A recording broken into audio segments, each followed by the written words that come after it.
So hello friends, WhatsApp, কেমন আছো তোমরা সব? তো আজকে অর্থাৎ ক্লাস 11-এর কেমিস্ট্রি 6 নম্বর চ্যাপ্টার রাসায়নিক তাপগতিবিদ্যার দ্বিতীয় পার্টের ভিডিওর মাধ্যমে আমরা আলোচনা করব যে পরিমাণগত ধর্ম কী, অবস্থাগত ধর্ম কী। তারপর আমরা আলোচনা করব যে সিস্টেমের তাপগতীয় ধর্ম কী এবং সিস্টেমের তাপগতীয় সাম্যাবস্থা কী, পদার্থের অবস্থার অবক্ষয় কী। তারপর আমরা আলোচনা করব যে সিস্টেমের পথ নির্ভরশীল রাশি কী, অনির্ভরশীল রাশি কী। তারপর আমরা দেখে নেব তাপগতীয় প্রসেস বা তাপগতীয় প্রক্রিয়া সম্পর্কে এবং পরাবর্ত প্রক্রিয়া কী, অপরবর্ত প্রক্রিয়া কী সেটাও দেখে নেব। তো আগের পার্টের ভিডিওর মাধ্যমে আমরা কি আলোচনা করেছি? আগের পার্টের ভিডিওর মাধ্যমে আমরা আলোচনা করেছি যে সিস্টেম কী, পরিবেশ কী, এরকম বেসিক কিছু জিনিস আমরা আলোচনা করেছি তাপগতিবিদ্যার। তো আগে তোমরা ওটা দেখে এসো, তারপরে এই ভিডিওটা দেখো, না হলে তোমরা এই ভিডিওটা কিছু বুঝতে পারবে না, ঠিক আছে? তো নিচে ডেসক্রিপশান বক্সে লিঙ্ক দেওয়া আছে, তাছাড়া উপরের আই বটনেও তুমি পেয়ে যাবে এই ভিডিওর লিঙ্ক। তো তোমরা আগে ওই ভিডিওটা দেখে এসো। তো চলো আজকের ভিডিও শুরু করা যাক। তো দেখো, সিস্টেমের দুরকম ধর্ম আমরা পাই। প্রথম হচ্ছে পরিমাণগত ধর্ম, দ্বিতীয় হচ্ছে অবস্থাগত ধর্ম। পরিমাণগত ধর্ম কি? সিস্টেমের যেসব ধর্ম সিস্টেমে উপস্থিত পদার্থের পরিমাণের ওপর ডিপেন্ড করবে বা নির্ভর করবে তাদেরকে আমরা বলবো সিস্টেমের পরিমাণগত ধর্ম। যেমন হচ্ছে ভর। ভর কি? দেখবে যে 1 গ্লাস জল নিলে যে তুমি ভরটা পাবে, কিন্তু 1 বালতি জল নিলে সেই ভরটা তুমি কিন্তু বেশি পাবে। 1 বালতি জলের ভর কিন্তু অনেক বেশি হবে 1 গ্লাস জলের থেকে। কারণ কি? ওখানে সিস্টেমের পরিমাণ বেশি আছে, মানে সিস্টেমের পদার্থের পরিমাণের উপর ডিপেন্ড করছে ভরটা। ওই জন্য ভরটাকে আমরা বলবো যে সিস্টেমের পরিমাণগত ধর্ম। সেরকম আয়তনও, 1 গ্লাস জলের আয়তন কম হবে, 1 বালতি জলের আয়তন অনেক বেশি হবে। ওই জন্য একে আমরা বলবো সিস্টেমের পরিমাণগত ধর্ম। সেরকমই আমরা কি পেয়ে যাব? সেরকমই আমরা অনেক উদাহরণ পেয়ে যাব। এবং অল কাইন্ড অফ এনার্জি, মানে সমস্ত শক্তিগুলো হচ্ছে আমরা কিসের মধ্যে ফেলবো? পরিমাণগত ধর্মের মধ্যে। কারণ এই শক্তিগুলো সিস্টেমের পদার্থের পরিমাণের উপর ডিপেন্ড করে। যেমন কি এনট্রপি, এনথ্যালপি, গিবস-মুক্ত শক্তি, ইন্টারনাল এনার্জি, এরকম প্রচুর শক্তি আছে। যেগুলো কি, এগুলো আমরা পরে পড়বো। আগে জেনে রাখো যে পরিমাণগত ধর্মের মধ্যে এগুলিকে আমরা ফেলছি, ঠিক আছে? তো বুঝে নিয়েছো পরিমাণগত ধর্ম কি। এবার আমরা দেখব যে সিস্টেমের অবস্থাগত ধর্ম কি। তো অবস্থাগত ধর্ম কাকে বলে? সিস্টেমের যেসব ধর্ম সিস্টেমে উপস্থিত পদার্থের পরিমাণের ওপর নির্ভর করে না তাদেরকে আমরা বলবো সিস্টেমে অবস্থাগত ধর্ম, ঠিক আছে? তো এই অবস্থাগত ধর্মের উদাহরণ কি? এই অবস্থাগত ধর্মের উদাহরণ হচ্ছে যে ঘনত্ব, উষ্ণতা, এছাড়া মোলার এনট্রপি, মোলার এনথ্যালপি, এগুলো আমরা পাচ্ছি সিস্টেমের অবস্থাগত ধর্মের উদাহরণ। তো চলো একটু ব্যাখ্যা করে বলে দেওয়া যাক। তো প্রথম আসছে কি উষ্ণতা। ধরো 1 গ্লাস জল আছে, সেটা 100 ডিগ্রি সেন্টিগ্রেডে আছে। 1 গ্লাস জল 100 ডিগ্রি সেন্টিগ্রেডে আছে। তো ওখান থেকে তুমি 1 চামচ জল নিলেও দেখবে সেই জলটার উষ্ণতা কিন্তু 100 ডিগ্রি সেন্টিগ্রেড। আবার ওখান থেকে গোটা গ্লাসের জলটার উষ্ণতাও কিন্তু 100 ডিগ্রি সেন্টিগ্রেড হবে। মানে এখানে অ্যামাউন্ট অফ সিস্টেমের ওপর নির্ভর করছে না, সিস্টেমের পরিমাণের ওপর নির্ভর করছে না। সেরকমই কী আছে? ঘনত্ব। তুমি ধরো একটা পাত্রে কিছুটা মধু নিয়ে এসো, কারণ ঘনত্বের সাথে মধু একটু ভালোই লাগে। তো একটা পাত্রে ধরো মধু নিয়েছো, মধু দেখবে 1 চামচ মধুর দেখবে যা ঘনত্ব হবে, গোটা বাটিতে যে মধুটা আছে সেই বাটির মধুটার ঘনত্ব কিন্তু একই হবে। মানে ঘনত্বটা কি? ঘনত্বটা হচ্ছে অ্যামাউন্ট অফ সিস্টেমের ওপর নির্ভর করছে না। মানে সিস্টেম যতই বেশি হোক ঘনত্ব সেই একই হবে, ঠিক আছে? তো এরপর আমরা কি দেখে নেবো? এরপর আমরা দেখে নেবো মোলার এনট্রপি, মোলার এনথ্যালপি। তো এটা জানার আগে তোমরা একটা সহজ সূত্র জেনে রাখো যে দুটো দুটো পরিমাণগত ধর্মের অনুপাত সবসময় একটা অবস্থাগত ধর্ম হবে। যেমন কি তোমাদেরকে একটু আগেই আমি বললাম যে ঘনত্ব। ঘনত্ব সমান কি? ঘনত্ব সমান হচ্ছে ভর বাই আয়তন। ঘনত্ব সমান হচ্ছে ভর বাই আয়তন সমানই হচ্ছে ঘনত্ব বা ডেনসিটি, ঠিক আছে? তাহলে ভরটা আমরা কি দেখলাম? ভরটা দেখলাম কিন্তু আমরা পরিমাণগত ধর্ম, আবার আয়তনটাও দেখলাম কিন্তু পরিমাণগত ধর্ম।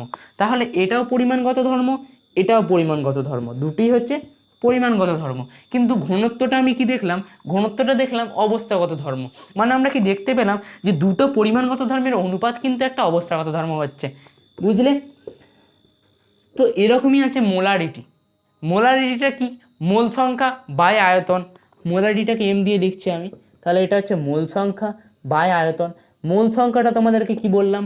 মোল সংখ্যাটা বললাম যে পরিমাণগত ধর্ম, আবার আয়তনটাও পরিমাণগত ধর্ম, দুটি হচ্ছে পরিমাণগত ধর্ম। দুটো পরিমাণগত ধর্মের অনুপাত সবসময় কি হবে? মোলারিটি হচ্ছে, মানে এটা হবে অবস্থাগত ধর্ম, ঠিক আছে? এটা হবে অবস্থাগত ধর্ম। এরকমই মানে ধরো এখানে কি ছিল? এখানে ছিল আয়তন, আয়তনের সাথে কি মোল যোগ হচ্ছে বলে এটা কি হয়ে যাচ্ছে, অবস্থাগত ধর্ম। তো যে কোনো পরিমাণগত ধর্মের সঙ্গে মোল যোগ হওয়া মানে কি হয়ে যাবে, এটা হয়ে যাবে অবস্থাগত ধর্ম। মানে এনট্রপি যখন আসবে, মোলার এনট্রপি যখন হয়ে যাবে, তখন এনট্রপি আর মূল সংখ্যার মধ্যে কিন্তু অনুপাত হবে। আর এনট্রপি আর মূল সংখ্যা কি দুটোই হচ্ছে তোমার পরিমাণগত ধর্ম, ওই জন্য এটা অবস্থাগত ধর্ম হবে। মোলার এনথ্যালপি কি, মোলার এনথ্যালপি মানে হবে এনথ্যালপি আর মূল সংখ্যার মধ্যে অনুপাত হবে। তো দুটোই কি, দুটোই হচ্ছে পরিমাণগত ধর্ম, তো ওই জন্যে মোলার এনথ্যালপিটা হবে অবস্থাগত ধর্ম। বুঝতে পেরেছ? তো এবারে আমরা দেখে নেব যে কি কি আমরা জানলাম এটার মাধ্যমে। তো প্রথমে আমরা কি কি জানলাম, পরিমাণগত ধর্ম কি, অবস্থাগত ধর্ম কি। পরিমাণগত ধর্ম কি, সিস্টেমের যেসব ধর্ম সিস্টেমে উপস্থিত পদার্থের পরিমাণের উপর নির্ভর করে তাকে আমরা বলবো সিস্টেমের পরিমাণগত ধর্ম। এর উদাহরণ কি দেখলাম, ভর, আয়তন, মূল সংখ্যা, ইন্টারনাল এনার্জি, তাপগ্রাহিতা, আর কি দেখলাম, আর দেখলাম এনথ্যালপি, এনট্রপি, এগুলো দেখে নিলাম। তারপর আমরা দেখে নিলাম যে সিস্টেমের অবস্থাগত ধর্ম কি। সিস্টেমের অবস্থাগত ধর্ম কি দেখে নিলাম, সিস্টেমের যেসব ধর্ম সিস্টেমে উপস্থিত পদার্থের পরিমাণের উপর নির্ভর করে না তাকে আমরা বলবো সিস্টেমের অবস্থাগত ধর্ম। ঠিক আছে, এর উদাহরণ কি দেখলাম, উষ্ণতা, স্ফুটনাঙ্ক, ঘনত্ব, এবং যে কোনো এটাও দেখে নিলাম যে দুটো পরিমাণগত ধর্মের অনুপাত সবসময় কি হচ্ছে, একটা অবস্থাগত ধর্ম হচ্ছে। ঠিক আছে, আর সমস্ত পরিমাণগত ধর্মের সঙ্গে মোল যোগ হলেই কি হয়ে যাচ্ছে, সেটা অবস্থাগত ধর্ম হয়ে যাচ্ছে। তো চলো এবার আমরা দেখে নিই যে সিস্টেমের তাপগতীয় ধর্ম কি, তাপগতীয় সাম্যাবস্থা কি। ঠিক আছে, তো চলো দেখে নেওয়া যাক। তো এবার আমরা দেখে নেবো যে সিস্টেমের তাপগতীয় ধর্ম কি। তো সিস্টেমের তাপগতীয় ধর্ম কি, যেসব পরিমাপযোগ্য ভৌত রাশির সাহায্যে, যেসব পরিমাপযোগ্য ভৌত রাশির সাহায্যে আমরা কোনো একটা সিস্টেমের অবস্থা সম্পর্কে সম্পূর্ণরূপে ব্যাখ্যা করতে পারি তাকে আমরা বলবো সিস্টেমের তাপগতীয় ধর্ম। ঠিক আছে, তো এই তাপগতীয় ধর্ম, অনেক তাপগতীয় ধর্ম আছে কোনো সিস্টেমের। তো এর মধ্যে মেইন চারটে হচ্ছে চাপ, আয়তন, সংযুতি এবং হচ্ছে উষ্ণতা। ঠিক আছে, চাপ, আয়তন, উষ্ণতা, সংযুতি, এই চারটে হচ্ছে মেন। তো তাপগতীয় ধর্মটা একবার আমরা একটু ব্যাখ্যা করে বলে দিই। তো তাপগতীয় ধর্ম হচ্ছে, ধরো একটা সিস্টেম আছে, ধরো একটা সিস্টেম আছে, একটা ধরো এখানে একটা সিস্টেম আছে কোনো একটা, এটা একটা সিস্টেম ধরো। ঠিক আছে, এই সিস্টেমটা ধরো চাপ বলে দেওয়া আছে, টেম্পারেচার বা উষ্ণতা বলে দেওয়া আছে, আয়তন বলে দেওয়া আছে এবং সংযুতি বলে দেওয়া আছে। তুমি কিন্তু এই এই চারটে মানের মাধ্যমে কিন্তু কিছু একটা সিস্টেম সম্পর্কে আন্দাজ করতে পারবে। চাপ বলে দিলে সিস্টেমটা কতটা চাপে আছে তুমি জানতে পারবে। টেম্পারেচার বলে দিলে সিস্টেমের ধরো একটা, সিস্টেমটা ধরো জল, তাহলে বেশি টেম্পারেচার হলে তুমি বুঝতে পারবে কিন্তু সেটা জল অবস্থায় নেই, সেটা বাষ্প অবস্থায় আছে। কম টেম্পারেচার হলে বুঝতে পারবে যেটা ঠান্ডা অবস্থায় আছে, কিংবা একটু বেশি হলে বুঝতে পারবে গরম অবস্থায় আছে। এবং আয়তনটাও বুঝতে পারবে যে সিস্টেমটা কতটা পরিমাণ, এই চারটে। এবং সংযুতিতে বুঝতে পারবে যে জলের সাথে কি দ্রব্য মিশে আছে এবং সেটার অনুপাত কত, এবং সংযুতির সাহায্যে সেটা জানতে পারবে। তো এই চারটের সাহায্যে তোমরা কী কী জানতে পারছে, যে একটা সিস্টেমের অবস্থা সম্পর্কে কিন্তু একটা প্রাথমিক ধারণা তুমি পেতে পারছো। তো এই জন্যে এটাকে আমরা বলবো সিস্টেমের তাপগতীয় ধর্ম।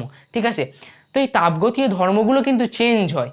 তাপগতীয় ধর্মগুলো চেঞ্জ হলে কি সিস্টেমের অবস্থাও চেঞ্জ হবে, কারণ এই তাপগতীয় ধর্ম সাহায্যে তুমি সিস্টেমের অবস্থা জানতে পারো। তো এইটা যদি একটা অবস্থান নির্দেশ করে, যদি এগুলোর একটা মান থাকে, ধরো এগুলোর মান এক্স আছে, ধরো এক্স আছে, তো এগুলো চেঞ্জ হয়ে যদি এগুলোর মান ওয়াই হয়ে যায়, কিংবা ধরো একটা অন্য কিছু মান হয়ে যায়, আমি জাস্ট এক্সটা বোঝানোর জন্য তোমাদেরকে বললাম, ধরো একটা ওয়াই হয়ে গেলো কি অন্য একটা মান হয়ে গেল, তাহলে কিন্তু এর অবস্থাটাও চেঞ্জ হয়ে গেল।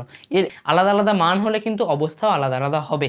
ঠিক আছে, তো এবার আমরা দেখে নেবো যে সিস্টেমের তাপগতীয় সাম্যাবস্থা কী।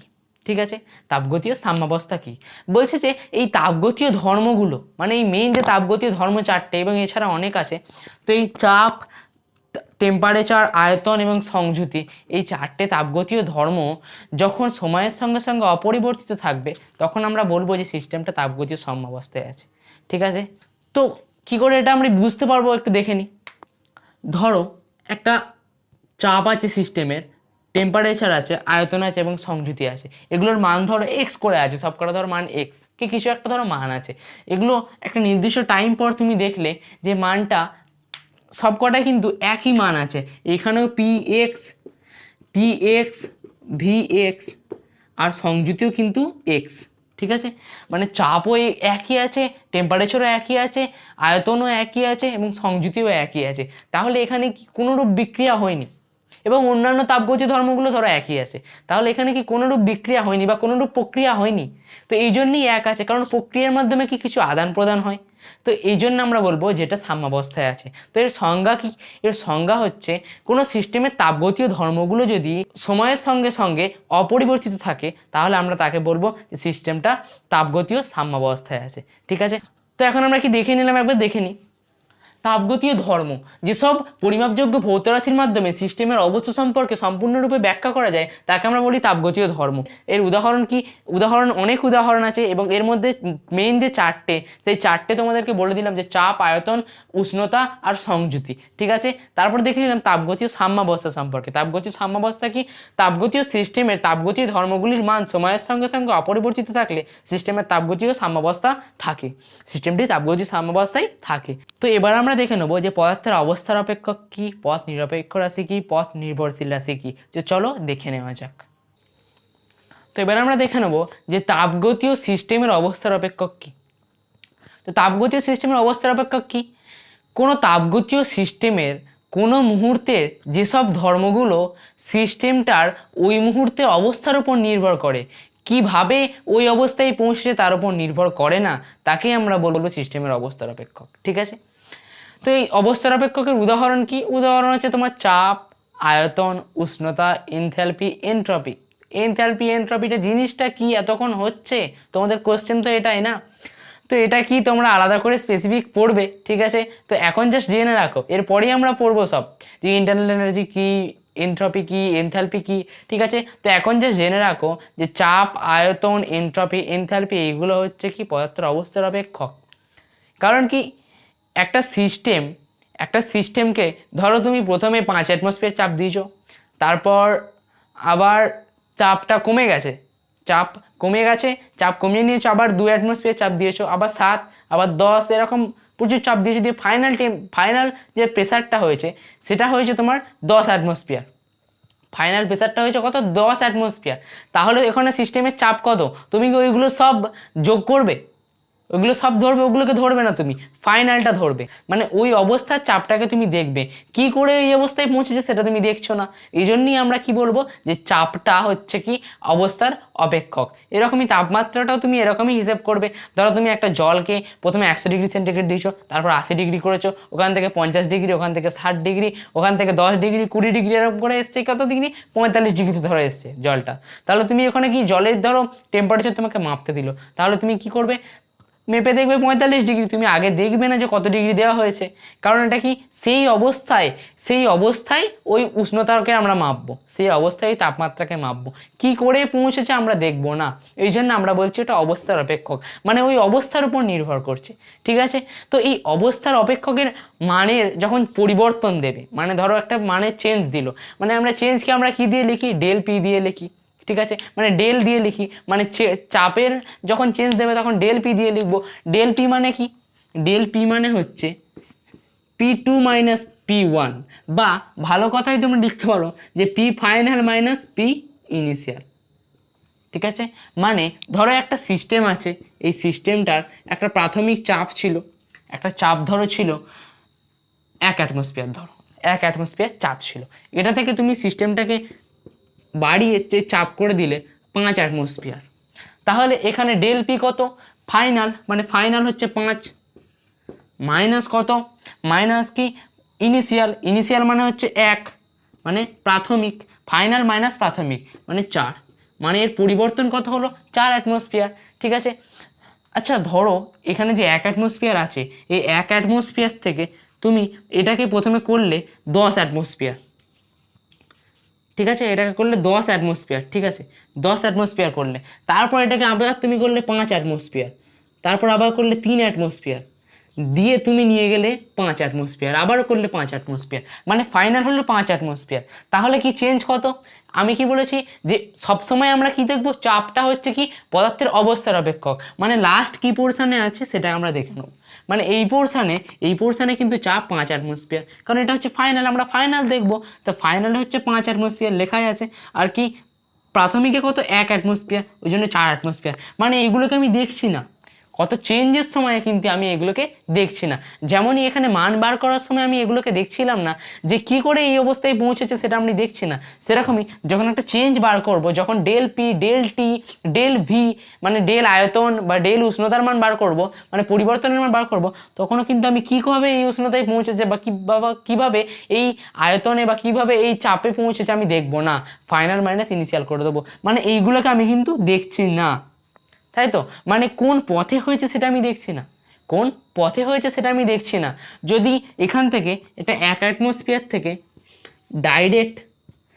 ডাইরেক্ট ধরো এই বস্তুটাই 5 অ্যাটমসফিয়ার হলো, আর এটা কিন্তু এতগুলো প্রসেস 10 অ্যাটমসফিয়ার হলো, তারপর 5 হলো, তারপর 3 হলো, তারপর আবার গিয়ে 5 হলো, তাহলে কত? তুমি এটার ক্ষেত্রেও ডেল পি এর মান বলবে 4, আর এটার ক্ষেত্রেও ডেল পি এর মান বলবে 4। মানে কোন পথে হয়েছে দেখছি না, সব ক্ষেত্রে আমি কিন্তু সমান করে দেবো, সব ক্ষেত্রে আমি সমান করে দেবো ডেল পি এর মান, ফাইনাল মাইনাস ইনিশিয়াল করে দেবো।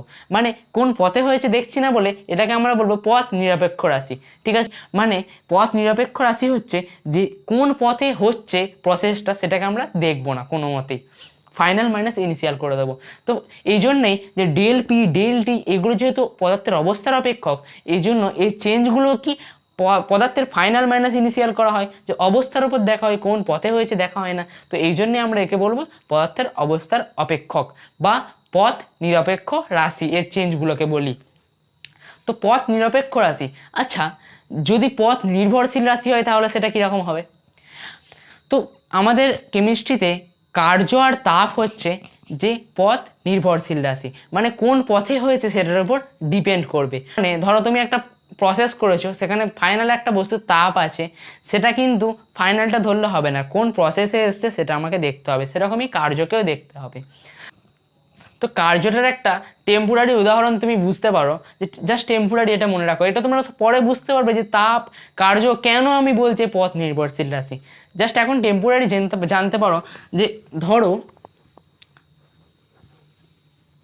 তোমাকে এখানে একটা দেওয়াল আছে, ধরো এখানে একটা দেওয়াল আছে, এখানে একটা দেওয়াল আছে, ধরো দেওয়াল আছে এরকম বরাবর, এখানে একটা মই দেওয়া আছে, ধরো এরকম বরাবর একটা মই দেওয়া আছে। এই মইটাতে কি হবে, তখন তুমি যখন উঠবে তখন কিন্তু কম কার্য করতে হবে, কিন্তু যখনই মইটা এরকম বরাবর দেওয়া থাকবে, মানে সরি জাস্ট এরকম বরাবর দেওয়া থাকবে, মানে সোজাসুজি মানে খাড়া দেওয়া থাকবে যখন মইটা, তখন কিন্তু তোমাকে বেশি কার্য করতে হবে, কারণ সোজা মইটাতে উঠতে গেলে তোমাকে কিন্তু বেশি পরিমাণ কার্য করতে হবে এই হেলানো মইটার থেকে, ঠিক আছে? মানে এই পথে তোমাকে বেশি কার্য করতে হচ্ছে, এই পথে কম, মানে পথের ওপর কার্য নির্ভরশীল, বুঝতে পারছো? যে পথের যেরকম হবে কার্যও সেরকমই হবে। এরকমই তাপটাও নির্ভরশীল। কি এটা জাস্ট একটা কি প্রমাণ, এটা টেম্পোরারি একটা প্রমাণ। তো এবার আমরা দেখে নিই যে আমরা কি জানলাম। আমরা জানলাম যে সিস্টেমের অবস্থার অপেক্ষক, কোনো তাপগতীয় সিস্টেমের কোনো মুহূর্তে যেসব ধর্ম ওই মুহূর্তে কেবলমাত্র সিস্টেমের অবস্থার উপর নির্ভর করে, কিন্তু কিভাবে সিস্টেমটা বর্তমান অবস্থায় এসেছে তার উপর নির্ভর করে না, তাকে আমরা বলবো সিস্টেমের অবস্থার অপেক্ষক, ঠিক আছে? এর উদাহরণ কি? তাপ, চাপ, আয়তন, এনট্রপি, এনথালপি, এগুলো বললাম। আর কি তুমি জানতে পারলে যে এই যে চেঞ্জটা সেটা পথের ওপর নির্ভর করছে না, এর জন্য আমরা বলছি পথ নিরপেক্ষ রাশি। এরকমই আমাদের ঠিক কেমিস্ট্রিতে পথ নির্ভরশীল রাশি আছে, যেটা হচ্ছে এর উল্টো। তো এই পথ নির্ভরশীল রাশির উদাহরণ কি জানলাম? পথ নির্ভরশীল রাশির উদাহরণ জানলাম যে তাপ এবং কি কার্যর একটা টেম্পোরারি প্রমাণও তোমাদেরকে বলে দিয়েছি। তো এবার আমরা দেখে নেব যে তাপগতীয় প্রক্রিয়ার বিভিন্ন প্রকারভেদ সম্পর্কে। তো চলো দেখে নেওয়া যাক। তো এবার আমরা দেখে নেব তাপগতীয় প্রক্রিয়ার বিভিন্ন টাইপ সম্পর্কে, ঠিক আছে? তো এর মধ্যে প্রথম হচ্ছে চক্রীয় প্রক্রিয়া।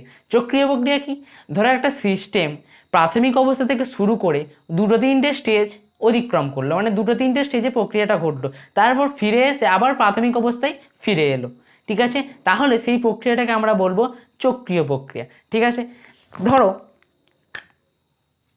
একটা সিস্টেম যার চাপ হচ্ছে পি, উষ্ণতা হচ্ছে টি, আয়তন ভি, ঠিক আছে? 1 নম্বর স্টেজে আছে, P1 P1 T1 আর V1 করে দাও, ঠিক আছে? 2 নম্বর স্টেজে এলো, P2 হলো, V2 হলো, T2 হলো, মানে এর P1 চেঞ্জ হয়ে P2 হলো, V1 চেঞ্জ হয়ে V2 হলো, T1 চেঞ্জ হয়ে T2 হলো। 3 নম্বর স্টেজে গেল, 3 নম্বর স্টেজে গিয়ে P3 হয়ে গেল, V3 হয়ে গেল, T3 হয়ে গেল, এগুলো চেঞ্জ হলো, ঠিক আছে? তারপর আবার 4 নম্বর স্টেজে গেল। 4 নম্বর স্টেজে কী হলো, P4 V4 T4। আবার 4 নম্বর থেকে 1 নম্বরে ফিরে চলে গেল এবং 1 নম্বরে ফিরে যাওয়ার পর কত হলো, P1 V1 T1। ফিরে গিয়ে কত চাপ হলো P1, আয়তন হলো V1 এবং উষ্ণতা হলো T1, যেটা কি প্রাথমিক অবস্থাতেও ছিল। তাহলে এখানে কি দেখতে পেলে যে একটা সিস্টেম কিন্তু কতগুলো স্টেজ অতিক্রম করলো, কতগুলো স্টেজ অতিক্রম করার পর প্রারম্ভিক অবস্থায় বা প্রাথমিক অবস্থায় ফিরে গেল। এই জন্য এই প্রক্রিয়াটাকে আমরা বলবো চক্রীয় প্রক্রিয়া। তো এই চক্রীয় প্রক্রিয়ায় ডেল পি মান কত, ডেল পি বা চাপের পরিবর্তনের মান কত, দেখো ফাইনাল বা শেষে কত চাপ হয়েছে P1, আর শুরু করার সময় কত চাপ ছিল P1। তাহলে ডেল পি এর মান কত, 0। এরকমভাবেই ডেল টি এর মান কত, শেষ করার সময় কত ছিল, শেষ করার সময় প্রক্রিয়া যখন শেষ হলো তখন টেম্পারেচার কত ছিল T1, শুরু করার সময় কত ছিল T1, তাহলে কত 0। আবার কি ভি এর মান, ডেল ভি এর মান মানে আয়তন কতটা চেঞ্জ হয়েছে, আয়তন চেঞ্জ কতটা হয়েছে, যেরকম অবস্থাতে ছিল সেরকম অবস্থাতেই ফিরে আসছে, মানে V1 মাইনাস V1 মানে এটাও হবে 0। এরকম যত ধর্ম আছে সমস্ত কিছুর মান কিন্তু 0 হবে, কারণ এগুলো কি পথের উপর নির্ভর করে না, এগুলোকে দেখবে না, এগুলোকে নজরেই দেখবে না, এগুলোকে কোনো নজরে দেখবে না, ঠিক আছে, ডাইরেক্ট দেখবে ফাইনাল আর ইনিশিয়াল, মানে ফাইনাল আর প্রাথমিককে দেখবে, দিয়ে এগুলোর মধ্যে বিয়োগ করে দিয়ে চেঞ্জ বার করবে, ঠিক আছে। এটা কাদের কাজ, পদার্থের অবস্থার অপেক্ষকের কাজ, আর এটা এই জন্য এদের মান হচ্ছে 0। কিন্তু এখানে কি ডেল কিউ এর মান বা তাপের যে পরিবর্তনের মান কত হবে, ডেল কিউ এর মান কি 0 হবে, 0 হবে না, কারণ এ তো পথের ওপর নির্ভর করে, কোন পথে হয়েছে তার উপর নির্ভর করে, এই জন্য ডেল কিউ এর মান নট ইকুয়াল টু 0, ঠিক আছে। আর কি এর কার্যের মান কী হবে, 0 হবে, কার্যের মান 0 হবে না, কারণ কার্য কি পথের উপর ডিপেন্ড করে, ওই জন্য ডেল কার্যের মানও 0। বুঝতে পেরেছ? তো দেখো এবার আমরা দেখে নেব যে সমষ্ণ প্রক্রিয়া সম্পর্কে। ধরো একটা তাপগতীয় প্রক্রিয়া হলো, তাপগতীয় প্রক্রিয়ায় কি সব কিছু চেঞ্জ হবে, চক্রীয় প্রক্রিয়া হলে চেঞ্জ 0 দেখতে পেলাম, কিন্তু অন্যান্য প্রক্রিয়ার সময় কি চেঞ্জ হবে, চাপ চেঞ্জ হবে, আয়তন চেঞ্জ হবে, তাপমাত্রা চেঞ্জ হবে, এরকম সব কিছু চেঞ্জ হবে। কিন্তু সমষ্ণ প্রক্রিয়া কি, ধরো কোনো একটা প্রক্রিয়া হলো, সেই প্রক্রিয়াটাতে তাপমাত্রার কোনো পরিবর্তন হলো না, তাহলে সেটাকে আমরা কি বলবো, সমষ্ণ প্রক্রিয়া, ঠিক আছে। মানে একটা প্রক্রিয়া হওয়ার পর ধর একটা সিস্টেম আছে, এই সিস্টেমের প্রাথমিক অবস্থায়, মানে ইনিশিয়াল আই দিয়ে লিখছি, প্রাথমিক অবস্থায় ধরো চাপ ছিল P1, আয়তন V1, উষ্ণতা ছিল T1, এরকম সব ছিল অনেক, যেগুলো অবস্থার অপেক্ষক আছে সেগুলো ধরো আছে, এগুলো চেঞ্জ করার ফলে, মানে ধরো এটাকে একটা প্রসেস হওয়ার ফলে এই সিস্টেমটারই চাপ হয়ে গেল P1, আয়তন হয়ে গেল V1, কিন্তু টেম্পারেচার একই থাকলো, মানে ডেল টি এর মান কত হবে, ডেল টি ফাইনাল কত P1 মাইনাস ইনিশিয়াল কত T1 মানে 0। মানে কি হচ্ছে, সমষ্ণ প্রক্রিয়ায় কিন্তু ডেল টি এর মান 0 হবে, মানে যে প্রক্রিয়ার মাধ্যমে কোনো তাপগতীয় সিস্টেমের উষ্ণতার কোনো পরিবর্তন হবে না, ঠিক আছে, তাকে আমরা বলবো সমষ্ণ প্রক্রিয়া। তো এবার আমরা দেখে নেবো যে সমচাপীয় প্রক্রিয়া কি। সমষ্ণ প্রক্রিয়ার মতোই যদি একটা থার্মোডাইনামিক্স প্রসেসে বা তাপগতীয় প্রক্রিয়ায় চাপের কোনোরূপ পরিবর্তন হয় না, মানে ডেল পি এর মান 0 হয়, এখানে যেরকম ডেল টি এর মান 0 হলো, ওই জন্য আমরা বললাম কি সমষ্ণ প্রক্রিয়া, ওখানে হবে ডেল পি এর মান 0, ওই জন্য আমরা তাকে বলবো সমচাপীয় প্রক্রিয়া, ঠিক আছে। এরকমই যদি আয়তন ডেল ভি এর মান 0 হয়, ডেল ভি এর মান 0 হলে আমরা বলবো সম আয়তনিক প্রক্রিয়া, ঠিক আছে। এবার আমরা দেখব যে রুদ্ধতাপীয় প্রক্রিয়া কি, চলো দেখে নেওয়া যাক। তো রুদ্ধতাপীয় প্রক্রিয়া কি, তো তোমরা দেখলে যে একটা প্রসেসে কিন্তু চাপ, আয়তন, উষ্ণতা, তাপ, কার্য সমস্ত কিছু চেঞ্জ হতে পারে। এবং আমরা থার্মোডাইনামিক্সের ফার্স্ট পার্টের ভিডিওর মাধ্যমে রুদ্ধতাপীয় সিস্টেম সম্পর্কে জেনেছি। রুদ্ধতাপীয় সিস্টেম কি করে? তাপের কোনোরূপ আদান প্রদান হতে দেয় না। ওই রুদ্ধতাপীয় সিস্টেমটাকেই আমরা রুদ্ধতাপীয় প্রক্রিয়া বলে ধরবো, ঠিক আছে? মানে রুদ্ধতাপীয় সিস্টেমটার মধ্যে যে প্রক্রিয়াটা হচ্ছে সেটাই হচ্ছে রুদ্ধতাপীয় প্রক্রিয়া। রুদ্ধতাপীয় সিস্টেমে কি হয়? তাপের কোনোরূপ আদান প্রদান হয় না। মানে ধরো একটা সিস্টেম আছে, ধরো এটা একটা পাত্র আছে, পাত্রটার মধ্যে কিন্তু এমন কিন্তু পরিসীমা দেওয়া আছে যার মধ্যে দিয়ে কিন্তু তাপের কোনোরূপ আদান প্রদান হবে না, এবং উপরে একটা পিস্টন লাগানো আছে যার মধ্যে দিয়ে তাপের আদান প্রদান হতে পারবে না, ঠিক আছে? তো এখানে তুমি ধরো যতই তাপ দাও, তাপের ধরো এখানে জল আছে কিন্তু জলের টেম্পারেচার কোনোরূপ পরিবর্তন হবে না, বা এখানকার তাপও কিন্তু বাইরে বেরিয়ে আসতে পারবে না, মানে তাপের কোনোরূপ আদান প্রদান হচ্ছে না। এই জন্য এই যে প্রসেসটা হচ্ছে এখানে, এই প্রসেসটাকে আমরা বলবো রুদ্ধতাপীয় প্রক্রিয়া। মানে রুদ্ধতাপীয় প্রক্রিয়ায় ডেল কিউ এর মান, মানে তাপের আদান প্রদানের মান হবে 0, ঠিক আছে? বুঝতে পেরেছ? তো আমরা এবার কি আলোচনা করলাম একবারে দেখে নিই। আমরা আলোচনা করলাম টাইপস অফ থার্মোডাইনামিক্স প্রসেস, মানে থার্মোডাইনামিক্স প্রসেসের বিভিন্ন প্রকারভেদ সম্পর্কে। এর মধ্যে প্রথম দেখলাম চক্রীয় প্রক্রিয়া, যেখানে del P, del V, del T সব কিছুর মান 0 হচ্ছে, শুধুমাত্র পথ নির্ভরশীল যেগুলো রাশি মানে del Q R del W ছাড়া সমস্ত কিছুর মান কিন্তু 0 হচ্ছে, ঠিক আছে? তারপর দেখলাম সমষ্ণ প্রক্রিয়া, যেখানে শুধুমাত্র যে প্রক্রিয়ার মাধ্যমে শুধুমাত্র ডেল টি এর মান 0 হবে তাকে আমরা বলবো সমষ্ণ প্রক্রিয়া বা সমতাপীয় প্রক্রিয়া। এরপর আমরা দেখলাম সমচাপীয় প্রক্রিয়া, যেখানে ডেল পি এর মান 0 হচ্ছে, মানে চাপের কোনোরূপ পরিবর্তন হচ্ছে না, তাকে আমরা বলছি সমচাপীয় প্রক্রিয়া। তারপর আমরা দেখে নিলাম সম আয়তনিক প্রক্রিয়া। সম আয়তনিক প্রক্রিয়া কি? যেখানে ডেল ভি এর মান 0 হচ্ছে, মানে আয়তনের কোনো সিস্টেমের আয়তনের কোনো পরিবর্তন হচ্ছে না। তারপর আমরা দেখে নিলাম রুদ্ধতাপীয় প্রক্রিয়া কি? যেখানে কি আমরা ফার্স্ট পার্টের ভিডিওর মাধ্যমে যেটা দেখেছিলাম যে রুদ্ধতাপীয় সিস্টেমের মাধ্যমে যে প্রক্রিয়া ঘটে সেটা আমরা দেখছি রুদ্ধতাপীয় প্রক্রিয়া, এবং এতে ডেল কিউ এর মান বা তাপের আদান প্রদানের মান কিন্তু 0, ঠিক আছে? তো এবার আমরা দেখে নেব যে পরাবর্ত প্রক্রিয়া কি এবং অপরাবর্ত প্রক্রিয়া কি। এটা কিন্তু একটা খুব ইম্পর্টেন্ট জিনিস, তো চলো দেখে নেওয়া যাক। তো দেখো এবার আমরা দেখে নেব যে পরাবর্ত প্রক্রিয়া কি, অপরাবর্ত প্রক্রিয়া কি। তো পরাবর্ত প্রক্রিয়া কি?